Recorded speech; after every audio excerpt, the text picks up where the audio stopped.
गजाननं भूतगणादिसेवितं कपितजम्बोफलचारुभक्षणम् उमासुतं शोकविनाशकारितं नमामि विघ्नेश्वरपादपङ्कजम्।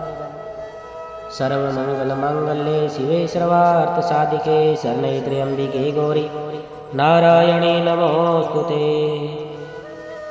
सच्चिदानन्दरूपाय विश्वोपत्यादिहेतवे तापत्रविनाशाय श्रीकृष्णाय वयं नमः। कृष्णाय वासुदेवाय हरे परमात्मने प्रणतक्लेशनाशाय गोविन्दाय नमो नमः। बोलिए विष्णु भगवान की जय। सत्यभामा बोली, हे भगवान, आप काल स्वरूप हैं और काल के संपूर्ण भाग समान हैं। तब फिर कार्तिक मास ही क्यों श्रेष्ठ है? हे देव, सब तिथियों में एकादशी और सब महीनों में कार्तिक का महीना ही आपको प्रिय है। कृष्ण भगवान बोले, हे कांते, तुमने अच्छा प्रश्न किया है। एकाग्रस्थित होकर बहन के पुत्र पृथु और महर्षि नारद का संवाद सुनो। जिससे पहले पृथु ने नारद से पूछा, तब नारद जी ने कार्तिक मास की श्रेष्ठता कही। नारद जी बोले, पहले सागर का पुत्र शंख नामक राक्षस त्रिलोकी के मंथन में समर्थ हुआ। उसने संपूर्ण देवताओं को जीत स्वर्ग से निकाल दिया। इंद्र आदि संपूर्ण लोकपालों के अधिकार अपने हाथ में कर लिए। सब देवता उसके भय के मारे अपने अपने स्त्री पुत्र आदि सब लेकर बहुत वर्ष तक सुमेरु पर्वत की गुफाओं में रह रहे थे। तब शंकासुर ने विचार किया, मैंने देवताओं को जीत तो लिया, तो भी वे बलवान मालूम होते हैं। हाँ, अब जान पड़ता है कि वे सब वेद मंत्रों से युक्त है। इसे अनेक वेद मंत्रों का हरण करने से वे सब बलहीन हो जाएंगे। ऐसा विचार कर वह असुर विष्णु भगवान को नींद से ग्रस्त देख स्वयं भू ब्रह्मा जी के लोक में जाकर वहां से वेदों को निकालकर चलने को तत्पर हुआ।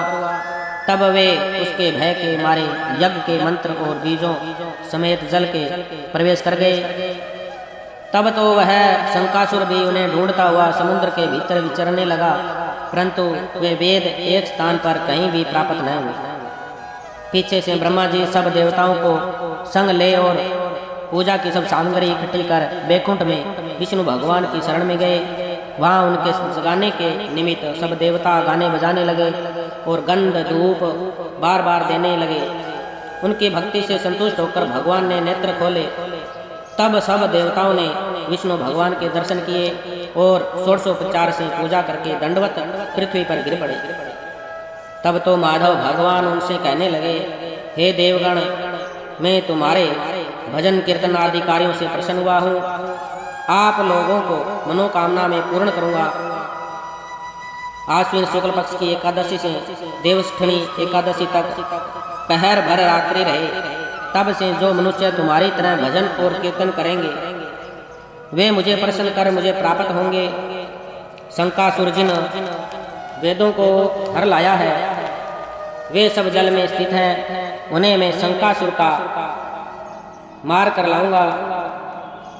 अब से बीज मंत्र समेत सब वेद प्रतिवर्ष कार्तिक के महीने में सदा जल में निवास करेंगे। मत्स्य रूप धारण कर मैं जल में जाता हूँ। तुम संपूर्ण मुनियों को लेकर संग जाओ। इस लोक में जो अच्छे मनुष्य प्रातः काल स्नान करते हैं वे निश्चय अक्षय स्नान के फल को प्राप्त होते हैं। जो कार्तिक में सदा व्रत करते हैं उनको हे इंद्र, तुम मेरे लोक में पहुंचा दिया करो।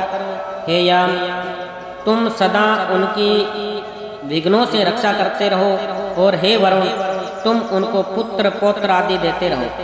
हे कुबेर, तुम उनकी धनवृद्धि करो, जिससे यह मेरा रूप धारण कर साक्षात जीवन मुक्त हो जाएं। और हे अन्य देवताओं, जो जन्म से मरण तक उन बातों को धारण करते हैं वे तुम्हारे द्वारा भी पूज्य हैं। जैसे तुमने मुझे एकादशी को जगाया है, इसलिए यह तिथि सदा मनाने योग्य है। बोलिए विष्णु भगवान की जय। कर्पूरी गौरम करुणावतारम संसार सारम भुजगेन्द्रहारम सदा वसन्तं हृदयारविन्दे भवं भवानी सहितां नमामि। आरती जुगल किशोर की कीजिए, तन मन धन नो छावर कीजे। रवि शशि कोटि वदन की शोभा, ताहि निरखी मेरी मन लोभा। घोर श्याम मुख निरखत रीजे, आरती जुगल किशोर की कीजे। प्रभु को सवरूप नयन भरी पीजे, कंचन थार कपूर की बाती। हरियाए निर्मल भय छाती, फूलन की सेज फूलन की माला। श्रतन सिंहासन बैठे नंद लाला, आरती जुगल किशोर की कीजे। तन मन धन नो छावर कीजे, आरती जुगल किशोर की कीजे। मेर मुकुट कर मुरली सोहे, नटवर वेश देखी मन मोहे। ओढ़यो नील पीत पट सारी, कुंज विहारी गिरवर धारी। आरती करत सकल ब्रज नारी, नंद नंद वृखा भानु किशोरी। परमानंद स्वामी अभिचन जोड़ी, आरती जुगल किशोर की कीजे। तन मन धन नो छावर कीजे, आरती जुगल किशोर की कीजे। बोलिए विष्णु भगवान की जय।